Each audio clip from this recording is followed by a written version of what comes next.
Have you ever loved a knife so much and you carried it so much that you truly wanted to customize it and modify it to the point where it was truly yours and unique to you and your preferences? How's it going, everybody? I'm Rollshambo, the connoisseur and collector of all things sharp and shiny. And according to my community, you guys wanted this video. This is my highly modified Spyderco Para 3. An example of a knife that has been so heavily modified that it's caused a huge stir-up. In fact, it was part of one of my most viewed videos on YouTube, this one. Now, aside from the popularity of that video, it does showcase the fact that people are interested in modified knives. And the question is, of course, well, if you love it so much, why did you go and change everything about it? The easy answer is that you change it to make it better, not necessarily because you hate it. Let's go ahead and take a look at some of the modifications on this knife.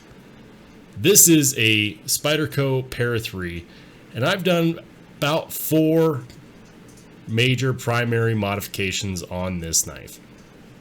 The first modification that you'll notice is the blade itself, and you might be looking at that saying, hey, that doesn't look too terribly modified. What are you talking about? Well, look at the edge. That is a polished edge. So that edge has been modified because it didn't come from the factory like that. In fact, I had to make it that way myself. I decided to put a polished edge on it based on my experience with Spyderco knives having an excellent heat treat, high Rockwell hardness, means that with that polished edge, you get some very, very laser fine cutting. Now, it's true that not all steels respond well to being polished at the edge, but for the most part, most Spyderco knives do. And I did on this one. How did I get my edge like that, you might wonder? Well, I used a Work Sharp Precision Adjust sharpener. And what I did was I included lapping film on the ceramic sharpening part of that, and it allowed me to essentially polish the edge all the way up to a mirror finish. It took work, and it was definitely something that I had to commit to, but it was worth it because I wanted a polished edge. It's very, very, very good at cutting, and it does an exemplary job of covering the aesthetic as well. The very next one, if we're following with the trend of the blade, you might notice this guy right here. That's right, that little claw at the top of the blade. That's called a pickpocket, and it's made by a company called 5x5 Combat Solutions. Now, 5x5 Combat Solutions is awesome. They sell a lot of accessories for your Spyderco knives and a lot of different Spyderco models like the Manix 2 and the Ojimbo 2 and the Ojumbo and the Paramilitary 2 and the Para 3 and so on and so forth. So you might be wondering the primary purpose of that claw right there, and it is first and foremost just really damn useful because sometimes when you're pulling your knife out of your pocket, you need it deployed right away. Maybe you're in a rush, maybe you're in a hurry, maybe you need to cut something really quickly. Others might argue that it's a self-defense type thing, but here's what it does. You pull it out of your pocket, the hook catches on your pants, and it deploys. It deploys so fast, it might as well be a fixed blade. It's going to deploy faster than OTF, faster than an out the side, or an assisted knife, because by the time it clears your pocket, unlike those other knives, it's already deployed. In fact, the closest thing you can get to when it comes to a pickpocket deployment is actually a fixed blade, because when you pull a fixed blade out of its sheath, it's already ready to go. Very, very similar. The best way I can describe a wave or an Emerson wave is that by the time you pull it out of your pocket, it's a fixed blade. So this is something you can find at 5x5 Combat Solutions website, and I'll make sure to link all this stuff down in the comment section below, or in the description rather, so that you can find it later if you're interested. The next big one is going to be the hardware. Now you'll notice that the hardware on this is purple. This hardware was gotten off of a seller on Etsy. Some of you might be cringing saying, no, he got it on Etsy. I can't buy from a website called Etsy. That's where they sell arts and crafts and cheap knockoff Chinese custom things. Well, the seller is in the United States. They use titanium hardware and then they powder coated it purple. Why purple? Well, I happen to like purple as a color. It stands out and not everybody has it. Furthermore, making it more mine, making it more personalized to me. I think it's cool, and that's what matters the most. And if you're customizing or modifying your knife, that's the most important thing. Not what people think on Reddit, not what the comment section says, but what you think. That's what's most important. Oftentimes, I think that new people in the knife community fall victim to what I would like to call Reddit syndrome.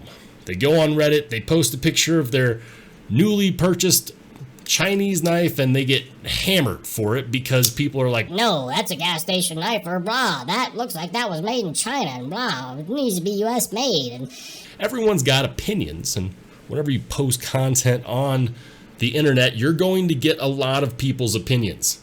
It's okay, they're welcome to it, but if you're the one spending the money on it, yours is the opinion that matters the most. So don't forget that, and don't be dissuaded by those on Reddit or YouTube or Facebook that might not agree with your decision because they don't pay your bills. Anyways, this one is from a seller on Etsy called Screw For You, and it's a set. You get the deep carry clip, you get the matching powder coated hardware, and you also get a backspacer. Yes, they make some Spyderco knives with titanium handle scales these days, and that's cool, but how many Spyderco knives have you seen with a backspacer? And the answer is not many, and definitely not colored backspacers. So it's cool to me that you can get matching titanium hardware. One of the few things that people often overlook when they're modifying their knife is the screws, and I can tell you, having taken my knife apart many times, the screws will strip, especially on Spyderco knives, because Spyderco uses an ungodly amount of Loctite, and in the cases that they don't, they use red Loctite, which is like God glue, and it will strip the screws. It's like they're trying to guarantee that you don't take your knife apart. And so it's nice because the titanium screws are a little bit less likely to strip. And if you decided that you wanted to take the powder coating off at a later date, you could anodize said screws. But upgrading your hardware is definitely something you should look into if you're looking into modifying your knife. In this scenario, I absolutely love it because you get some nice deep carry action. I get to get rid of that Spyderco stock clip, which I hate so much. I get matching hardware and, most importantly, a backspacer. So that's cool. Now, the elephant in the room, what usually gets most people to comment when they see a picture of this knife is the handle scales. These handle scales are outlandish because of the graphics that have been deeply engraved on them. And they're the thing that stands out the most. Believe it or not, it's not the purple hardware. It's the handle scales. And those handle scales, in my opinion, are cool. Remember how I said that the opinion of the person spending the money is what's most important? That's right. I like it. And on top of that, they are titanium scales. Some people might think that these are a cheap Chinese knockoff that you can find on, online or whatever. And yes, these are bought online. However, these are scales made by Flytanium that have been custom engraved by DNA lasering out of the Washington State area. He does all the engraving himself, and then he puts it on the Flytanium scales, and it's a nice deep engraving. You can feel it. It's not shallow, and it's dark, and he uses great techniques to get that done, and he does it for a ton of different knives, which means that if you're interested in these designs, or maybe you have a Para 3 or a Paramilitary 2 or a Manix 2, you too can get some scales by him. And unlike some of the other custom scale retailers, they're not as expensive.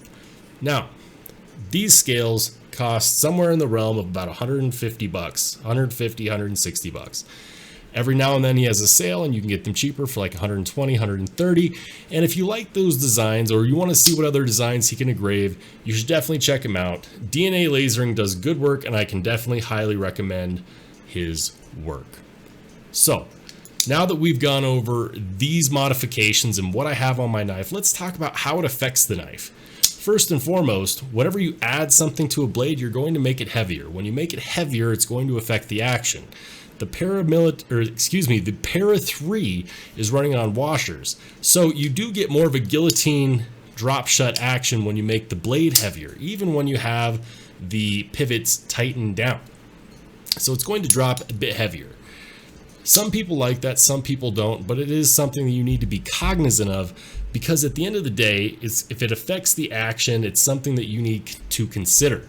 If you like it, that's awesome. If you don't, you might not want to add anything to your blade. As far as the locking mechanism itself, that's based on the liner, which I did reuse on this knife, so I didn't replace everything. And in fact, to those who say that it's not even a Para 3 anymore, it's still a Para 3. That's the blade, it's the lock, that's the pivot. All of that is the same, and those are the most important identifying parts of any knife. But if you really want to take your knife Super Saiyan, you got to look at the things that are important to you. Are screws that don't strip important to you? Are handle scales that are modified and customized to your liking important to you?